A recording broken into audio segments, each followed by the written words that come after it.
All right, you magnificent bastards, welcome back to what we simply call the deep dive.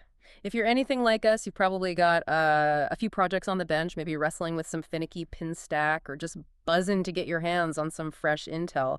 You know, feed that picking addiction. Well, you've hit the jackpot. This week, we're tearing into the glorious, the absolutely insane, and frankly, the downright impressive shit our fellow pickers have been pulling off. And for every single triumph, every hard one open, every moment of sheer genius, we've got a special shout-out, MajQ. Mahj-KHA-qah. Exactly. Klingon for, well done. Get ready for a riotous rundown of the past 7 days. That's right. Our mission today is pretty simple. Cut through all the digital noise, and let's be honest, there's a hell of a lot of it, right? YouTube, Reddit. Oh yeah, information overload. Totally. So we're going to extract only the juiciest insights, the most head-scratching challenges, and yeah, definitely those laugh-out-loud moments that make this community so damn special. This isn't just like a news roundup. It's an immersive dive right into the pulsing heart of lockpicking, tailored for you, minimal fuss. So let's crack into it. The Disk Detainer Dominion. Masterful manipulations and new gadgets. Okay, kicking things off with a true master of the craft, Chris Capoon. He just dropped an absolute gem of a video picking Unity disk detainer locks. Apparently he was watching Lady Lock's live stream, saw LockCheck helping L shirt, and an L shirt, you know, black belt picker, incredible talent. Top tier. Getting utterly pissed off trying to feel these Unity locks out. Sounds like a universal struggle, yeah. Even for the absolute pros. It absolutely does, and that's precisely what's so fascinating here. It really highlights a critical truth in lockpicking. No matter how skilled you are, how many belts you've got, there are always those locks that just make you question everything. They want to throw your tools across the room. Exactly. And Chris himself, he was remarkably candid, admitted it took him a brutal 2.5 years. Yeah. Just to get the feel for his own target Unity lock. 2.5 years? Holy shit. Yeah. That's not just a serious dose of reality about how damn difficult these things can be, especially with their specific quirks. It's also, you know, a powerful testament to sheer, unyielding persistence. Every picker can relate to that, right? Any skill level. This isn't just raw talent. It's about grinding it out. It's a marathon, not a sprint. Chris really exemplifies that. Wow. That's not just persistence. That's borderline obsession, the kind we all kind of get. So for those of us who haven't spent hundreds of hours banging our heads against Unity DDs, tell us about his technique. Because this isn't just sticking a pick in and wiggling, is it? We know, Chris, he's all about surgical precision. Oh, absolutely not. Especially with Unity locks. They've got their own personality quirks. First, he's adamant, absolutely adamant about not pre-turning them. Really? No pre-turning? Nope. He states quite clearly, they're consistently easier to pick if you don't engage the core initially, which is, you know, pretty counterintuitive right there. Okay, good tip. Then, it's all about that surgical precision in the setup. You need to measure that goddamn offset, the exact distance to the internal edge. He uses a custom 3D printed tool for this, from LockCheck, you know. LockCheck, yeah. Tool wizard. Total genius. Yeah. And Chris emphasizes, if your tool is even slightly too short, it'll just keep spinning endlessly, never quite engaging right. And if it's too long, you'll pick up too many discs at once. You get absolutely nowhere. It's this really delicate, finicky balance. Demands the perfect tool, or when you've meticulously adjusted. Yeah, and that sounds like half the battle right there. Just getting the setup perfect before you even think about setting discs and the actual picking process itself. Any specific secrets for managing that rear tension? That can be a real bitch on these things. Indeed. He tensions off the back part of the lock, not the front. Offers a different leverage point, different feedback pathway. As you pick, you're hunting for that distinct click and some perceptible movement on the tensioner. That tells you a disc has been set. Okay. Click and move. Right. He highlights the zero cuts. You know, those discs with no real gate act like a hard stop. You have to make sure those are taken all the way up. Really register the set. Sometimes, and this is standard DD trickery that can drive you absolutely nuts. Oh, yeah. You even need to briefly release tension. Just to properly grab a stubborn disc that's binding weirdly. Yeah. The tension release game, hate that. But here's a critical takeaway. Could save you untold hours of frustrating resets, checking for counter-rotation. Yo. If there's no gap between the key and where it's fully turned in the keyway, you don't need to counter-rotate. That piece of info alone, Chris points out, can save you from chasing ghosts. Trying to force a non-existent counter-rotation, which just binds things up even more. It's truly insightful stuff. Solid, actionable advice from Chris Capoon. Proves even the most frustrating locks can be conquered. Right approach. Hell of a lot of patience. MajQa. MajQa. Indeed. Okay, speaking of disc detainers, let's move on to lock chuck. Had a crack at a pick-proof B-Rock Warrior trailer hitch lock, snagged it off eBay, thing came without a key. So, a true blind challenge. The kind of pure, unadulterated picking puzzle we all live for. You know, that thrill of the unknown. Yeah, exactly, a proper test of skill and intuition. And upon inspection, he immediately noticed some interesting features. A shallow profile and a keyway that he said almost looks like an anchor lass. Ah, the anchor lass keyway. Tricky. Right. A neat call out for those in the know. Hinting at potential challenges right from the start. His borescope peak, always essential for these blind opens, revealed 5 discs plus a top disc. And notably, not a lot of space in there, really hinting at some tight tolerances, potentially tricky internal layout. That anchor-less keyway is notorious for being restrictive, so yeah, that was a subtle but important red flag. And his initial pick sounds like it was a bit of a lucky break, followed by pure, unadulterated frustration. Which is just classic lockchuck, honestly. Oh, totally. He got it open almost immediately. Yeah. Setting just 2 discs? 2 discs, seriously? Yeah. He even called it a fluke himself in the video. Yeah. Which is hilariously relatable. We've all been there. Right? Did that just happen? Was that real moment? Exactly. But, as often happens in this game, after resetting the lock, he overshot a disc. Couldn't get it open again for love or money. Total brick wall.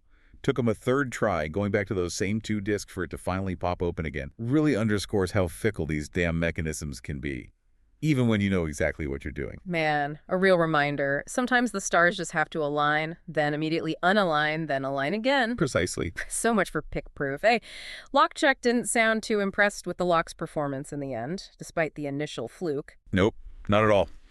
He openly stated it was not very good for a lock advertised that way. He even added with that classic lockchuck deadpan humor that he might just drill the damn thing out to get the core. Oh, brutal. Brutal, but absolutely fair assessment.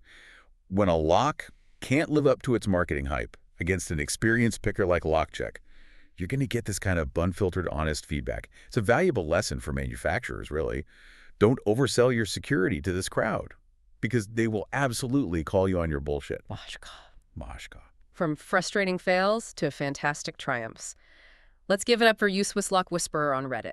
Snagged their first purple belt, an anchorless 822 DDD lock, 11 discs and false gates. That's no picnic. That's a goddamn marathon. Serious achievement. Takes serious dedication. Yeah, absolutely. And their journey is a classic progression in disc containers, which is like an excellent blueprint for newer pickers to hear about. They started with cheap Chinese DDs, great for understanding the basics, right? Right, the fundamentals. Then moved up to a Greenbelt Zarker J45S, building those foundational skills, and then dived into the anchor loss after watching some informative videos understanding its particular challenges. It's a methodical, step-by-step path.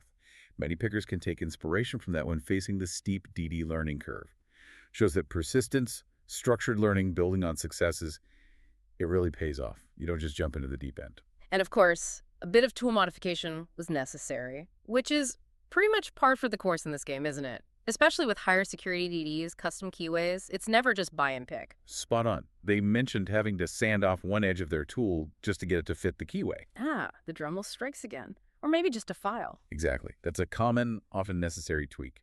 You're dealing with these finicky DDs, custom keyways. Many high-sec locks are designed specifically to resist standard tools. So sometimes you got to get out the tools and, make your tool your bitch. Make it work. It's not just picking. It's tool crafting, adaptation, part of the wider craft. What's really cool is how the community chimed in. Some history on this lock. There's always someone with an epic tale from the old days. Indeed. Huh. Forgotten dropped some serious historical knowledge in the comments. Revealed the anchor loss used to be considered red belt. Red belt, wow. Or at least brown belt with a +1 difficulty if you had to make your own tool. And back then, that was almost everyone. People were using solder, bandsaw blades, crafting their own picks. Bandsaw blades. Gnarly. Totally gnarly. It's a reminder of how far tooling has come. And huge props to the OG pickers who MacGyvered their way through these challenges. Rudimentary materials, pure ingenuity, hell of a lot of patience. Puts our modern struggles into perspective, right? Absolutely. MajQa. MajQa. Next up, a blue Scooby Wagon. They're starting to get the whole DD thing, opening a Kryptonite and a Yale 112 DD lock. Get this with an AliExpress pick. Talk about making budget tools sing, defying expectations, always satisfying when chip gear outperforms its price tag. Yeah, totally. They specifically used an AliExpress pick with an ejector pin tip, which is Pretty clever repurposing for a budget solution. Ejector pin, like from injection molding. Exactly. Strong, thin, precise, surprisingly effective as a pick tip. And smartly, they bought two, just for spare parts. Always a good call with budget tools, right? Might not have the highest tolerances or durability. Like thinking. They're also proudly showing off a turned kryptonite core. Nice visual confirmation of success, a proper look what I did moment. Fantastic ego boost. But, oh, not all DDs are bowing down easily for, right? There's always a stubborn bastard in the mix. Gotta keep them humble. Nope, the struggle is real. They're still duking it out with an Angia bow. Mentioned they thought they had it picked yesterday, but just didn't understand how to open a middle tension lock. Ah, the middle tension trap. Yeah, it's a common hurdle, real mind bender. Yeah. Picking the lock is one thing, setting all the discs, but understanding the specific mechanism to actually open it, especially with different tensioning styles, like middle tensions, like a whole other beast. Good reminder that open isn't always unlocked. The final actuation can be as tricky as the picking itself. And they even link to a video to help others get that aha moment on mid-tension locks. A real community player, sharing the knowledge, not just flaunting the win. Love to see that spirit. That's absolutely the spirit. It's not just personal achievement. It's about elevating everyone else. Plus, they've got a Zarker J45S and J55 and an Abloy Classic in their queue. That's a formidable lineup. Ooh, Abloy Classic. Yeah, they even admitted being intimidated by the Abloy, knowing it needs a custom pick tip. We've all been there. Looking at a lock and thinking, okay, this is going to need serious DIY, probably a custom tool, maybe a few beers. Definitely been there. It's that blend of ambition and relatable apprehension that defines the journey. MajQa. All right, let's talk big guns. Cutting edge of disk detainer tech. Tarjana just unleashed a review. Something called Trinium claims it's the most advanced disk detainer pick ever built, and the only commercially available 3-in-1 DD tool. That's a hell of a statement. Bold claim. You know we got to dig into this. And it sounds like a hell of a journey just to create it. Tarjan recounts it took almost a full year of manufacturing just for one sample to be produced. A full year for one tool. Yeah, that's pure, unadulterated dedication, or maybe, a touch of madness, for a single lock-picking tool. But he says it's perfect, highly efficient, which, if true, genuinely a game changer for DD picking. Could democratize access to complex DD opens. 3-in-1 is a massive claim for a DD tool. They're usually so specialized, so finicky. How does it actually work its magic? Different tensioning styles without swapping tools? What's the secret sauce? It's all in the handles and tips. Truly ingenious, modular design. You have 3 distinct aluminum handles. The rearmost controls the furthest pick tip. Middle handle controls the tensioner. Front handle controls the utmost pick tip. Okay, 3 handles. Interesting. This multi-handle system allows for incredible versatility to get rear tension. You just pinch the main 2 tips together. Simple enough. For front tension. You spread the middle and front handles as far apart as possible. Creates that specific tensioning angle. And there's a specific, unique configuration for middle tension too, often the trickiest with conventional tools. The key to its insane versatility, what makes it fit so many locks, is its slim 2mm diameter. He claims it fits almost all keyways. That level of adaptability, integrated functionality, truly impressive, genuinely novel. And he didn't just talk about it. He put it through its paces, right? Picked a whole lineup of locks, single take, on video, real show of force, demonstrating its capabilities under pressure. Absolutely did. It was a tour de force of DD picking, a true masterclass. First tackled a clear plastic padlock, front tension mode, even noted high tolerance issues in those clear practice locks, which is common, and managed to repair a wedge disc while picking it. Whoa, repair while picking. That's skill. Talk about on-the-fly problem solving. Then moved to a sole-secure bike lock, rear tensioning. Made quick work of that. Next up, a Distant Lock Class 4. Highest grade padlock in Norway. Distant Class 4. Serious hardware. Yeah, we're talking beefy, insurance-rated beast, appropriate for jet skis, military facilities. Used heavy tension on that one. Noted its smoothness, weird binding, even if the false gates were shallow. That's a serious range, practice to high sec, handled with apparent ease. But the real tests, right? For a high-end DD tool, always the big names. The Titans, Abus Plus, Abloy. How did Trinium fare against those legendary bastards? Phenomenally well. Tackled an Abus Plus 8850. Explained its butterfly discs require middle tension. Otherwise, you literally get no feedback, zero.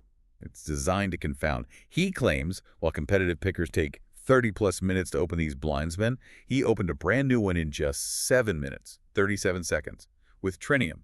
7.5 minutes versus 40 plus. That's Hmm. monumental. Huge difference. Testament to the tool's efficiency, specialized design. Then went for an abloy disc lock. Notorious rear tension beast. Mm, Thinner disc spacing, incredibly tight tolerances. the abloy nightmare. He got that open too. He even admitted he wasn't exactly sure what he did, which honestly happens with abloy sometimes. They just go after enough finesse. Uh-huh. The abloy magic shrug. Exactly. Testament to the fact that even with the best tools, some opens have that touch of magic. It sounds like he's genuinely found his new everyday carry.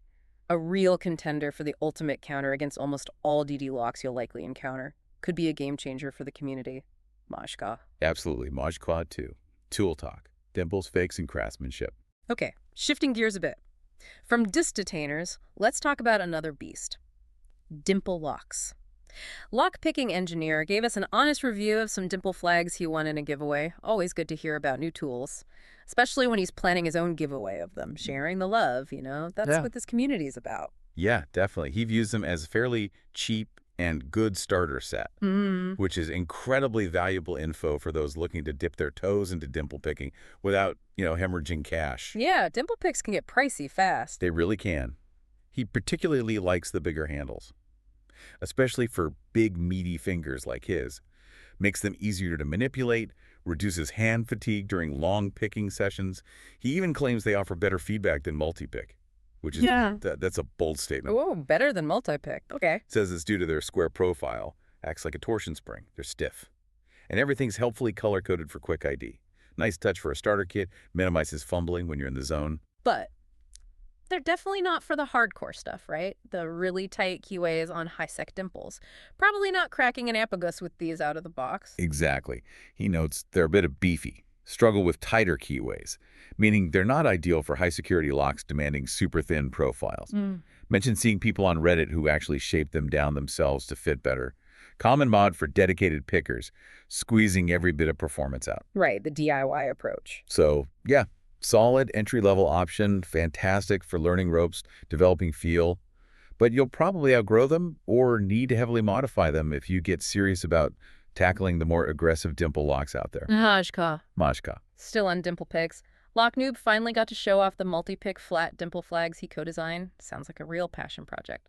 Labor of love for precision picking, true collaboration. You can tell when someone pours their heart into a tool. Oh, yeah. He's been working with multi-pick for months on these. Clear why he's so enthusiastic. Flat flags are awesome. One pick can tackle both sides of a pin, and top and bottom pins in locks with opposing pins.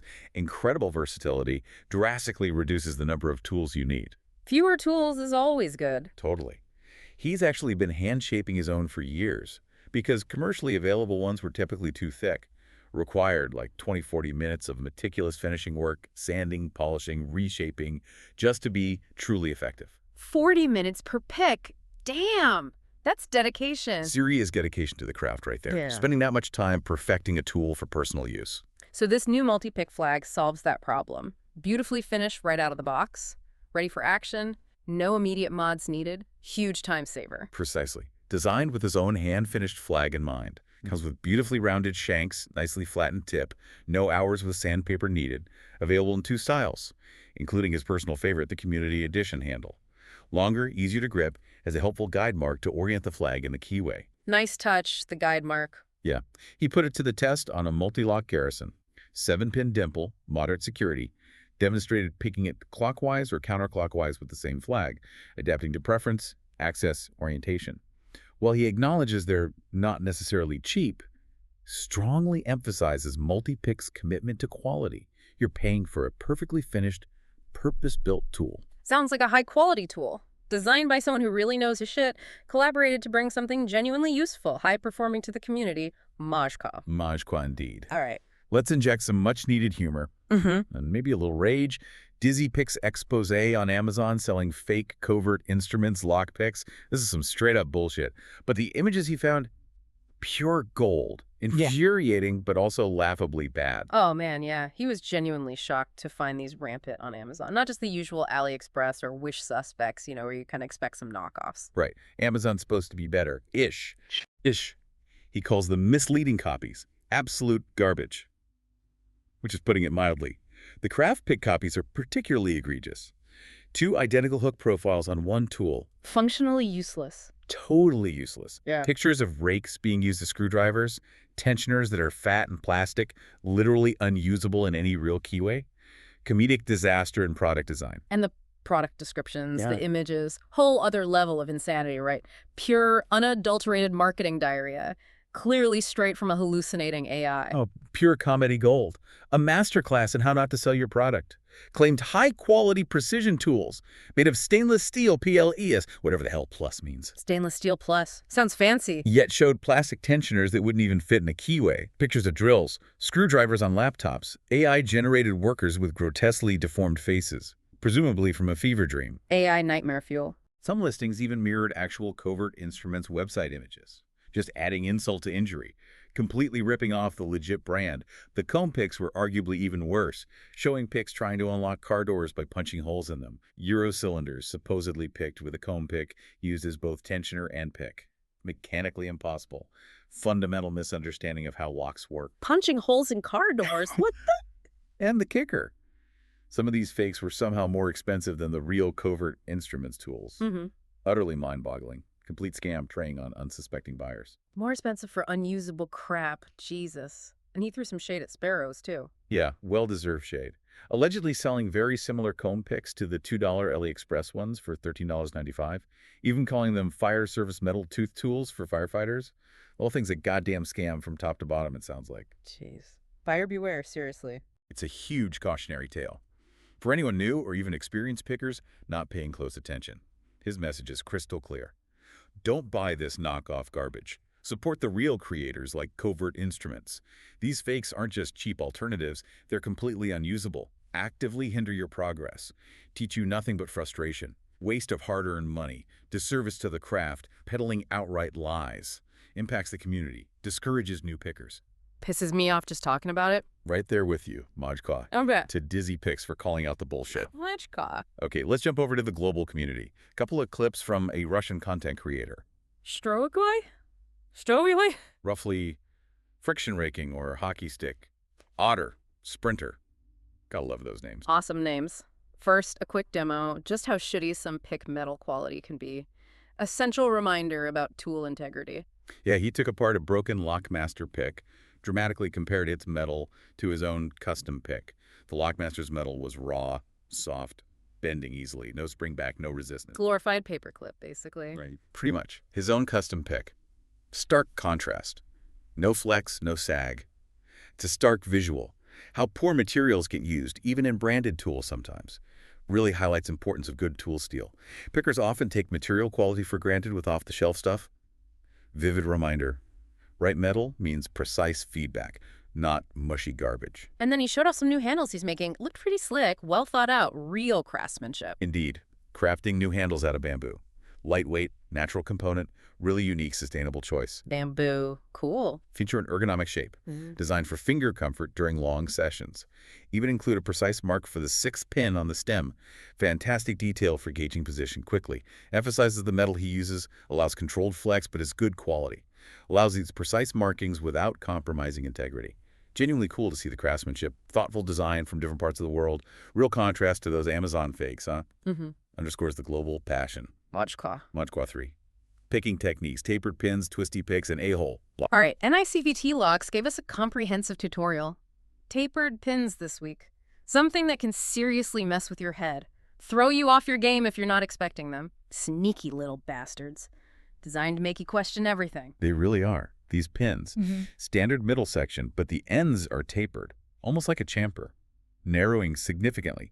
The insidious trick, when your shear line hits that taper, the effective diameter changes.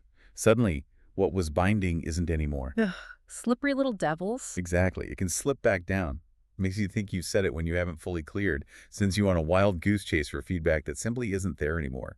Like trying to find solid ground on a sloping surface that keeps shifting. So it's a constant, frustrating game of, is it set? Or did it just fuck off back into the core? Pure mind games from the lock designer. Precisely. It requires a lot of micro-tapping. Those tiny, almost imperceptible nudges. Extremely careful, almost surgical manipulation. Counterintuitively, he recommends heavy tension, especially with multiple tapered pins. Heavy tension. Really? Yeah. Helps hold them in place more securely. Yeah. Hopefully reduces the maddening number of times you got to tap them back up to the shear line. Saves your sanity, your momentum. He demonstrated beautifully with a cutaway, showing how exaggerated the movement can be, makes it clear how easily you can be fooled, thinking a pin is set when it's just right in that damn taper. And a little nod to the old school. That eye test tactical cutaway he was using, collector's item now, apparently. Very cool. Piece of history, still used for cutting-edge teaching. MajQa. MajQa. Vector Potential showed us a neat trick called Twisty Pick. For those notoriously difficult Yale 500s, these locks are just bastards. Paracentric keyways, overmilling, demanding high lifts, anything to make them easier is a win. These things can drain your soul. Oh yeah, the Yale 500s, major pain in the ass. Exactly those reasons. High lifts, restrictive paracentric keyway. That keyway, for those maybe unfamiliar, it's off-center. Lots of intricate warding. Makes it incredibly difficult to maneuver your pick. Like navigating a maze blindfolded. Pretty much. His twisty pick method involves going in sideways with a short hook, then twisting it like a flag to get the necessary lift off the bottom warding. Keep the pick sideways to navigate between pins through the tight keyway, then twist and lift when you're on the right one. Incredibly clever way to bypass those keyway constraints. Get the leverage you need where you otherwise couldn't, using the pick's profile to your advantage. Clever. And he covered tensioning options too. Always crucial for Yales, their particular quirks. Getting the right tension on a Yale can be its own challenge. Yep. Suggests a wiper insert for bottom keyway tension, provides a broad, stable platform, or a 40 thou tensioner for top keyway, scooping it under the pins. Stresses that even after setting pins, the overmilling in these locks means lots of taps and gentle pressure to get the full open. Overmilling. Those false ledges and tricky binding points. Exactly. Mimic a set pin. He picked one successfully on camera. Proving twisty pick is a legit technique. Add it to your bag of tricks for these difficult locks. Avoid pulling your hair out. MajQa. Now, let's get real. Serious talk with lady locks. Dropped a video warning about a-hole locks. Can seriously derail newer pickers. Despite what LPU belt rankings might suggest, this is absolutely essential knowledge.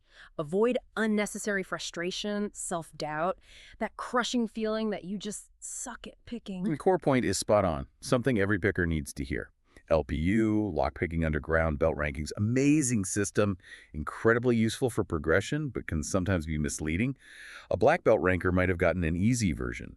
Generous tolerances, meaning you, the listener, might end up with a nightmare version, far beyond its rated difficulty, just manufacturing variances. Your manufacturing lottery strikes again. Totally. Her best advice is sage. Yeah. Get 2 of them, because one might just be a real a-hole. Statistical reality can seriously mess with your head. Okay, so what were some of these notorious bastards she warns us about? Give us the rundown. Which locks to approach with extreme caution, or just avoid entirely if you value your sanity and want to keep your enthusiasm? Oh, she's got a list. A good one. Saved many a picker from despair. The American 1100, supposed milestone lock, can have squished springs, mute feedback to hell. Seems utterly unpickable. Emphasizes it teaches a lot if it's a good one. But a bad one? Might just never open. Immense frustration. You literally can't feel anything. The dreaded 1100 mushfest. Then there's the Bergvarder Diamond Gamma 700. Total lottery. Some pick in 3 seconds. Others are impossible. Lockchuck found versions with crazy spools versus tapered pins. You never know what you're getting. Frustrating gamble. Odds often against you. And even some seemingly easier locks can be secret nightmares, right? Like they're designed to intentionally mess with your head, humble you. Yep. The Ace Brass body padlock, 40mm, should be beginner-friendly, can randomly be almost impossible to pick. No discernible reason. Pure bad luck of the draw. And the ABA 64 Ti series, she recommends completely steering clear. Just avoid altogether. Yeah.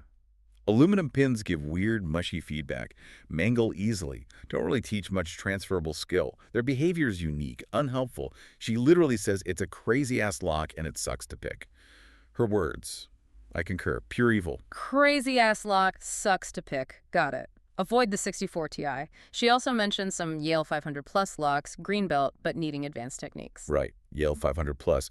Greenbelt rated, but demanding float picking. Advanced technique greenbelters wouldn't typically know, like needing calculus for basic algebra. Completely out of left field for that level. Okay, remind us, what exactly is float picking? Great question. Float picking is when you lighten tension significantly, almost to zero, allowing pins to float into place rather than forcing them. Often used when tolerances or spring pressures are very delicate. Heavy hand would just bind everything, give false sets. Subtle, advanced feel. Takes a lot of practice. entirely inappropriate for a green belt lock. That's just unfair. Totally. She also dove into balanced versus unbalanced pin stacks. Crucial distinction. Balanced stacks prevent comb-picking pin lengths matched. Got to pick individually. But unbalanced ones, like in Abus's master locks, can lead to driver pins. Those top pins dropping below the shear line when tensioned makes them feel like a spring. Can potentially mangle them if you apply too much force. Vital distinction for understanding why some pins refuse to cooperate. Give proper feedback. Her message is clear. If you're struggling, don't blame yourself. Blame the a-hole lock. Except the 64 Ti. That one's just pure evil. Probably just burn it. Blame the lock, not the picker. Good advice. MajQa. MajQa, State 4. Community shenanigans. Wins, woes, and ingenuity. Let's take a moment, appreciate some serious craftsmanship. Mechanical artistry. You, Jordan the Locksmith, shared a gorgeous Asadesmo cutaway on Reddit. Those cutaways are always a treat. Eyes in mind, letting you peer into the mechanical guts without destroying anything. Demystify the magic. They truly are. Community absolutely loved it. Comments like, freaking beautiful, praising the delightful visual, the intricate slider lock mechanism. Cutaways are fantastic teaching tools, give you a clear window into intricate inner workings. Complex locks like the Desmo. See how sliders interact with key, sidebar, without guessing, relying on diagrams. Demystify the mechanics. Make advanced locks more approachable, understandable. Jordan's work here. Top notch. MajQa. MajQa. Back to Purple Belt victories. Umotorist proudly announced the sinking of a Chubb battleship using NGB tools. This isn't just a pick, it's a serious conquest, given the legendary reputation of those locks. Absolute brutes. He opened it 3 times in a row, making his first purple belt lock. Incredible achievement. The Chubb battleship is a formidable lever lock, known for high security. Also learned a crucial detail from NEGB, the tool maker. The tensioner doesn't fully throw the bolt. The sneaky partial throw. Exactly. So he initially picked it, didn't even realize it was open. Classic head fuck moment we've all experienced. Thinking you're still picking when the lock's already defeated. Got caught in false gates, had to reset a few times. Typical for a beast of a lock like the battleship. Needs careful, small increments, immense patience. Hallmark of high-sec lever locks. And the NIGBE tools got a lot of love, Yeah. especially the custom tensioner. What makes them so special? Mount 1M M1K called AHB a genius. His tools, the prettiest, most desirable lever set he'd ever seen. Motorist himself pointed out the custom offset tensioner was perfect for the battleship's formidable weight internal layout. Made it more comfortable to tension, provided better feedback. Great example of how specialized tools, crafted with specific locks in mind, can make all the difference. High-security bastards like this. Testament to bespoke engineering conquering tough mechanical challenges. MajQa. Next, a story of sheer defiance. Practical skill. Guitar Gegzimo finally raked a Gen 3 smart key lock without resetting it, even after his boss told him not to try for 3 years. And get this, fixed a bricked one without a reset cradle. That's just next-level wizardry. Truly impressive. Shows what happens when you ignore authority, trust your instincts. That's a hell of a win. Especially after gaining confidence, picking a PL410 Pro in just 5 minutes. Respectable open itself. For a locksmith, this isn't just a hobby win, genuine money maker. Being able to open smart key locks without a key machine, reset cradle, means he won't lose out on money on lockouts, as he put it. Handle tricky situations in the field. Turning skill into cash. Nice. True adaptation, overcome moment. Turning a personal challenge into a practical revenue-generating skill. Essentially MacGyvered a solution where others needed specialized equipment. And he's chasing that purple belt. Looking for non-picking requirements. Good reminder. LPU belt system has more than just raw picking skill. Holistic understanding of locks. Indeed. You Silent Lonely gave him the excellent tip. Decoding a master lock would count. So would proving disassembly, reassembly of a complex lock. Sound advice for anyone looking to advance in LPU ranks beyond just picking, emphasizing broader understanding of locksmithing, lock mechanics, and the discussion about using a sidebar shimmed-in piece of metal to manipulate the sidebar mechanism shows the practical, sometimes Dremel-fueled solutions pickers come up with. Get the job done when standard tools won't cut it. Ingenuity, not just dexterity. MajQa. MajQa. Oh, man. Sometimes the community serves up pure oops moments. Equal parts tragic and hilarious. KHA-qah tragically reported sending his covert instruments covert companion through the washer and dryer. R.I.P. Tiny pics. Well, we've all been there, maybe not quite this extent. But, you know, that sinking feeling. The ultimate check your goddamn pockets. PSA. He only found a few parts, meaning his dryer now has a secret stash of lockpicking gear inside. Hidden nooks and crannies. Community predictably had a field day. Jokes everywhere. Throw some padlocks in the washer. Maybe they'll self-pick. Tavy, you don't want to see what happens when they rise up on a Rule 2 spree against you. Haha. The pick uprising. Implying the rogue picks are plotting revenge. And the classic. This was intentional, so you can justify the cost of the pro to your significant other. Brilliant, devious strategy, if true. Upgrade kit, spousal approval. Right. Truly Machiavellian tactic. But also, some valid points raised. Picks build quality, if it came apart that easily. Even a washer shouldn't completely disintegrate a tool. Good point. And practical advice offered. Check rubber seal, drain hose, filter if you ever find yourself in such a monumentally stupid situation. Painful, hilarious reminder. Keep your shit secured, even from your own laundry cycle. Lesson learned the hard way. Always check pockets. MajQa for the cautionary tale. Maj. And for a moment of pure, unadulterated wholesomeness, Utrick Forsale shared a picture. A Swinhoe's white-eye warbler bird, perched on a sparrow's pick, aptly titled, Getting Some Help. This is just goddamn adorable. Probably the cutest thing we'll see all week in this rough-and-tumble community. It's truly the lockpicking community's Disney princess moment. Comments were pure gold, reflecting collective delight. Master of feather-light tension right there. Bro, you're a Disney princess. And the classic, little bird deserves honorary white belt and an extra mealy worm. Honorary white belt. Love it. It's a nice, lighthearted moment. Reminds us this community has a big heart, great sense of humor. Even when talking serious lock abuse, hardcore techniques, refreshing palate cleanser, amidst all the binding counter-rotation. MajQa. MajQa. So cute. Finally, let's wrap up with some future excitement. Testament to the community's drive for innovation. Use Swiss Lock Whisperer, fresh off their anchor-less victory, already working on a new lockpicking challenge in the making. Always good to see community members creating new ways, push each other's skills, keep things interesting. They're still ironing out details. Certificate, video, but it's going to be an international challenge. Fantastic news for the global community. People already guessing it'll involve pin tumbler, dimple, and disc detainer, forcing pickers to diversify skills across different lock types. And of course, buy shiny new tools, as one astute commenter put it, which we all know is the real goal for any dedicated picker. Cunning way to expand the collection. And they designed the patch themselves with Canva.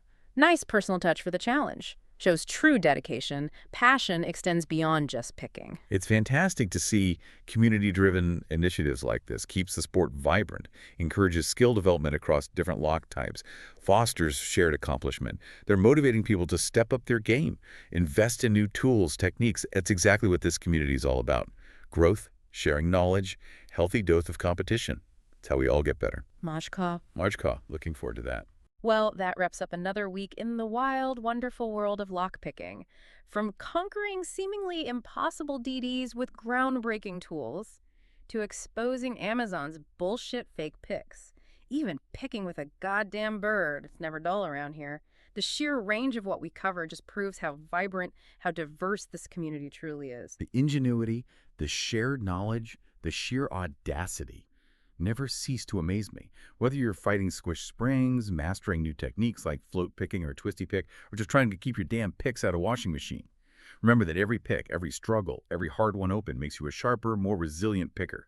These stories aren't just entertainment. They're lessons in perseverance, innovation. So keep those picks clean. Your tension light, or heavy if you're into tapered pins, and your eyes peeled for the next challenge. And if you're looking for something to mull over, consider this. How much easier or maybe harder, depending on the lock is it, to navigate lockpicking today? With accessible tools, this vast trove of shared knowledge, compared to the days when you literally had to craft your own damn bandsaw blade picks just to get by. Yeah. The evolution of the craft. Yeah. It's a fascinating journey in itself. It really is. Until next time, keep picking, keep learning, keep sharing those aha moments. We'll be here sifting through the chaos, finding the next nugget of insight for you. Peace out, you magnificent bastards. See you next time.